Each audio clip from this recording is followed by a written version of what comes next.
Photographier son enfant, c'est une bonne idée. On comprend, on est fiers, on trouve ça beau, on trouve ça même merveilleux à quelque part. C'est pour ça qu'on veut le partager. Et donc, l'intention, généralement, elle est très, très bonne. Et c'est ce qu'on fait avec la photographie par la suite. Surtout où on publie le cliché de notre enfant qui peut devenir problématique. 9 personnes sur 10 qui publient sur le web et qui disent s'être fait hacker, c'est parce qu'elles ont elles-mêmes fourni ces informations-là. Donc, quand elles prennent les photos de leurs enfants et qu'elles les placent sur Facebook ou sur Instagram ou sur Snapchat, donc on a des informations sur ces photos-là qui peuvent identifier assez rapidement plusieurs informations personnelles. Et c'est vrai, je me suis prêtée à l'exercice. En à peine une dizaine de minutes, j'ai été en mesure de trouver de nombreuses photos d'enfants qui sont prêts pour la rentrée scolaire sur Facebook, qui sont dans leur résidence, par exemple. Et rapidement, il était facile d'obtenir des informations concernant l'enfant, comme les adresses civiques.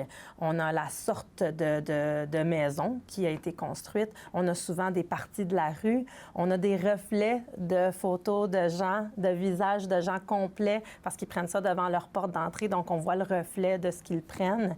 On a le nom de l'école sur le polo. On a le nom de l'enfant. Et avec tous ces détails, il est beaucoup plus facile pour des personnes mal intentionnées d'entrer en contact avec des enfants sur les réseaux sociaux. C'est sûr qu'il y a un pourcentage de personnes malveillantes, des faux comptes, des prédateurs sexuels qui peuvent rentrer en contact avec. Donc, en l'identifiant et en donnant juste le simple fait de dire que l'enfant est en 3e année puis qu'il désire, par exemple, être ingénieur ou n'importe quoi, il dit qu'est-ce qu'il veut. C'est une information personnelle qui permettrait à un étranger de rentrer en contact avec sur le média social en question et de lui dire comme ça, tu veux être ingénieur et d'ouvrir une conversation. J'ai voulu connaître l'opinion de certains parents. Est-ce qu'ils publient ou non des photos de leurs enfants sur les réseaux sociaux, notamment lors de la rentrée scolaire? Je suis allée à leur rencontre dans le parc La Fontaine, à Montréal. Si c'est la rentrée scolaire, je ferai une photo des enfants se tenant la main avec le cartable, mais pas de face. On ne partage pas trop les photos de nos enfants sur les réseaux sociaux, mais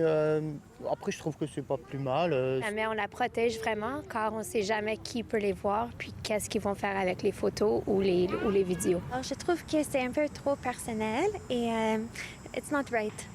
Il faut donc demeurer hyper vigilant lorsque vous publiez des photos de vos enfants sur les réseaux sociaux. Concentrer sur le fait qu'il ne doit pas avoir d'informations personnelles. Donc, d'être excessivement vigilant. L'hypervigilance sur le web, ce n'est pas d'être paranoïaque, c'est vraiment, ça devrait être de mise, surtout en 2023 avec autant d'informations qui se retrouvent sur la toile. Donc, c'est vraiment de prendre une photo de notre enfant, si on veut la mettre, et de la publier sur un profil où les paramètres sont privés.